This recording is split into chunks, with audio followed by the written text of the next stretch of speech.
നിങ്ങളുടെ favourite shows ഇനി ഒരിക്കലും മിസ്സാവില്ല. ഇപ്പോൾ C5 കാണും നിങ്ങളുടെ ഫേവറേറ്റ് ഷോ തികച്ചും സൗജന്യമായി. എല്ലാത്തിനും കാരണം ഇവൾ ഒറ്റ എത്തിയ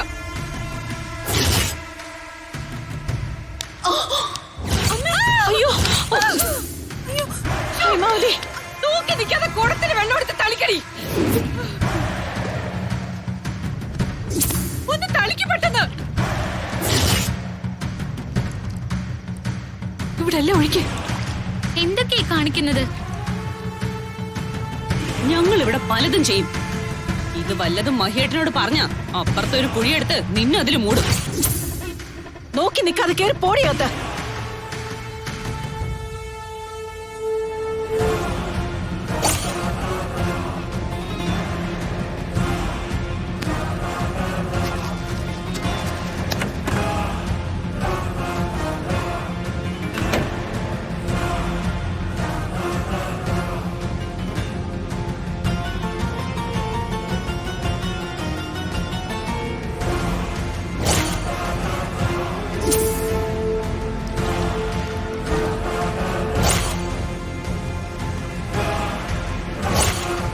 ഞങ്ങൾ ഇവിടെ പലതും ചെയ്യും. ഇത് വല്ലതും മഹേട്ടനോട് പറഞ്ഞ അപ്പുറത്തെ ഒരു കുഴിയെടുത്ത് നിന്നെ അതിൽ മൂടും. കേസ് അടുത്ത മാസത്തേക്ക് നീട്ടിവെച്ച് ഇനി മറ്റൊന്നിന്റെ പേരിലും അവളെ ബുദ്ധിമുട്ടിക്കാനോ വേദനിപ്പിക്കാനോ എനിക്ക് പറ്റില്ല. അത് നീ വിട്, ആ കാര്യം ഞാൻ നോക്കിക്കോളാം. പിന്നെ എന്തായി കാര്യങ്ങൾ? ഗംഗയ്ക്കിപ്പോ എങ്ങനെയുണ്ട്? അതൊന്നും പറയാത്തതാ ഭേദം. ഒരു വലിയ അപകടത്തിൽ നിന്നല്ലേ അവള് രക്ഷപ്പെട്ടത്. അതെ, എന്തോ ഭാഗ്യം കൊണ്ട് തന്നെയാ അത് ചെറിയ രീതിയിൽ തട്ടിമാറിപ്പോയത്. വണ്ടിക്കകത്ത് വെച്ച് തീ പിടിക്കാന്ന് വെച്ചാ അത്ര നിസാര കാര്യമാണോ? എല്ലാം അവളുടെ ശ്രീമഹേശ്വരന്റെ അനുഗ്രഹം തന്നെയാ. പക്ഷേ എനിക്ക് ആ കാര്യത്തിലും നകുലിന് സംശയമുണ്ട്. മൊത്തത്തിലുള്ള അവന്റെ പെരുമാറ്റത്തിൽ എന്തൊക്കെയോ ഒരു കല്ലുകടിക്കുന്നുണ്ട്. അത് ശരിയാ, പക്ഷേ അവനാണ് ഗംഗയെ രക്ഷിച്ചെന്നല്ലേ നീ പറഞ്ഞത്? അതെ, അതിൽ അവന് പൊള്ളലും പറ്റിയിട്ടുണ്ട്. ഒന്നുകിൽ അവനൊരു പാവാണ്, നല്ല മനുഷ്യൻ, അതല്ലെങ്കിൽ പഠിച്ച കള്ളൻ. ഒന്നിനും ഒരു ഉറപ്പുമില്ലാത്ത സ്ഥിതിക്ക് നമ്മൾ സൂക്ഷിച്ചേ മതിയാവും. അതെ, പക്ഷേ അവൻ ഗംഗയെ തന്നെ ലക്ഷ്യം വെച്ചതിന്റെ കാര്യമാണ് അറിയേണ്ടത്. ഞാൻ മനസ്സിലാക്കിയെടുത്തോളം ഗംഗയ്ക്ക് നിന്റെ വീട്ടിൽ മാത്രമേ ശത്രുക്കളുള്ളൂ. അങ്ങനെയായാൽ ഈ നകുലിന്റെ പിന്നിലും അവരാരെങ്കിലും ആയിരിക്കുമോ? നീ പറഞ്ഞോക്ക് ശരിയാ. പക്ഷേ നമ്മൾ കരുതും പോലെ ബോംബെക്കാരുമായിട്ട് അവന് ബന്ധമുണ്ടെങ്കിൽ അവനൊരു ലോക്കൽ ഗുണ്ടായിസം സെറ്റപ്പ് ആവില്ല. അവരെ സംബന്ധിച്ചിടത്തോളം എങ്ങും പ്രായമായ ഒരു മുത്തശ്ശി മാത്രമുള്ള അനാഥ പെൺകുട്ടിയാ. അങ്ങനെയുള്ള പെൺകുട്ടികളെ മാത്രം ടാർഗറ്റ് ചെയ്യുന്ന ആളുകളും ഉണ്ടല്ലോ. അതിൽപ്പെട്ടതാണെങ്കിലോ ഈ നകുല്. നീ പറഞ്ഞതിലും സാധ്യതയുണ്ട്. പക്ഷെ അങ്ങനെയാണെങ്കിൽ കൈലാസമായിട്ട് ബന്ധമുണ്ടെന്നറിഞ്ഞപ്പോ അവൻ പിന്മാറിയേനെ ഇല്ലേ? അതും ശരിയാ. ഇപ്പോഴും പിടികിട്ടാത്തൊരു വ്യക്തിത്വം തന്നെയാ നകുല്. ഒരുപക്ഷെ അവൻ അവന്റെ കഥയിലെ പോലെ നല്ലവനും ആകാം.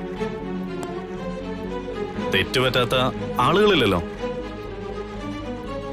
പറ്റിയ തെറ്റുകളിൽ പശ്ചാത്തപിച്ച് നല്ലൊരു ജീവിതം ആഗ്രഹിച്ച് നടക്കുന്നവനാവാനും വഴിയുണ്ടല്ലോ. ഏതായാലും അവന്റെ പിന്നിലെ സത്യം കണ്ടെത്തിയേ മതിയാവൂ. ശ്രീമഹേശ്വരന്റെ അനുഗ്രഹം വാങ്ങിക്കാനാ ഞാൻ കൊണ്ടുപോകാൻ തുടങ്ങിയത്. അത് അച്ഛന്റെ കൂടെ പോയിട്ട് വന്നിട്ടും ചെയ്യാലോ. ഞാനും അതിനെ തന്നെയാ കൊണ്ടുപോകാൻ തുടങ്ങിയത്. എങ്കിൽ പിന്നെ പ്രശ്നമില്ലല്ലോ. രണ്ടാളും പഴയ പോലെ എന്റെ കൈ പിടിച്ചേ. എന്തിനാ മാളു? നിങ്ങളെ രണ്ടുപേരുടെ ആഗ്രഹം പോലെ ശ്രീ മഹേശ്വരന്റെ മുൻപിൽ പോയി പ്രാർത്ഥിക്കാൻ. വാ.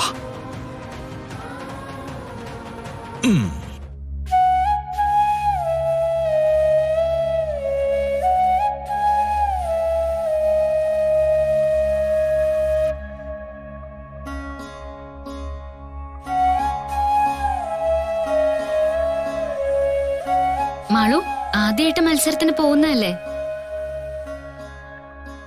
ശ്രീ മഹേശ്വരനോട് പ്രാർത്ഥിച്ച് അനുഗ്രഹം വാങ്ങിക്കും മോളെ. ശരി ഗംഗേ. പ്രാർത്ഥിച്ചു മോളെ.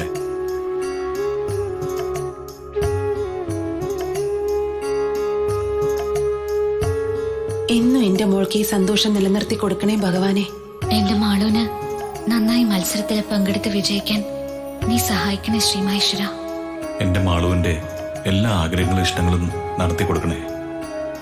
ശ്രീ മഹേശ്വര, എനിക്കൊപ്പം എന്നും ഇതുപോലെ എന്റെ അച്ഛനും ഗംഗയും ഉണ്ടാകണേ.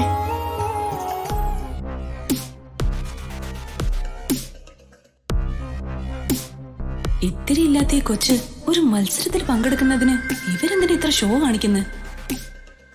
ഗംഗയുടെ കാര്യം പോട്ടെ, ഈ മഹിയേട്ടനും ഇവരില്ലാതായോ?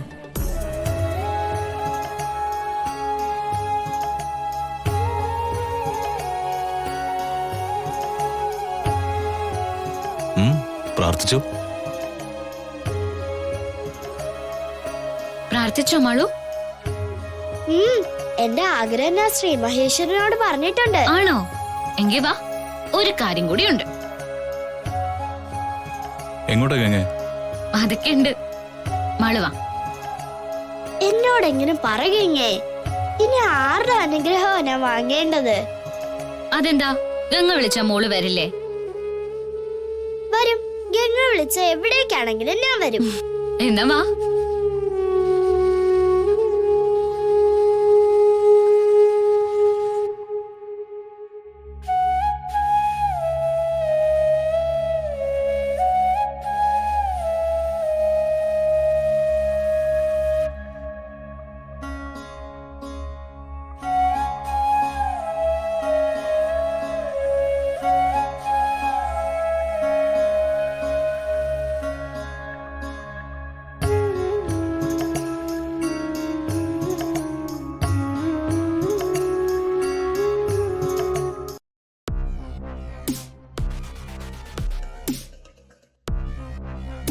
ഇവക്കെന്താ വട്ടാണോ?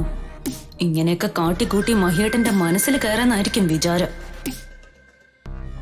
നാശം പിടിച്ചവളെ ആ നഗലിന്റെ കൂടെ ഇറക്കി വിടാൻ ഓർത്തിട്ട് അത് നടക്കുന്നില്ലല്ലോ.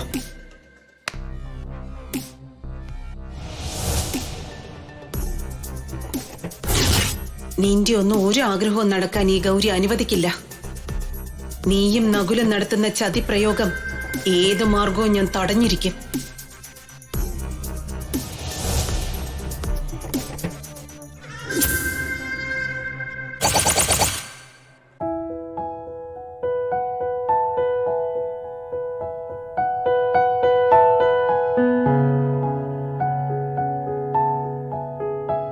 മോള് അമ്മയുടെ അനുഗ്രഹം വാങ്ങിക്കൂ.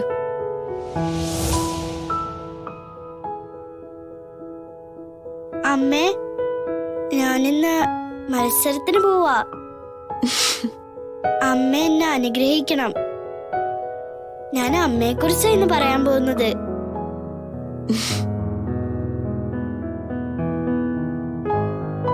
ഈ അമ്മയുടെ അനുഗ്രഹം എന്റെ മോളുടെ കൂടെ തന്നെയുണ്ട്. എല്ലായിടത്തും ഒന്നാമതായി എന്റെ മോള് മാറും. ആരും എനിക്കിങ്ങനെ പറഞ്ഞു തന്നിട്ടില്ല. താങ്ക്സ് കിങ്ങേ.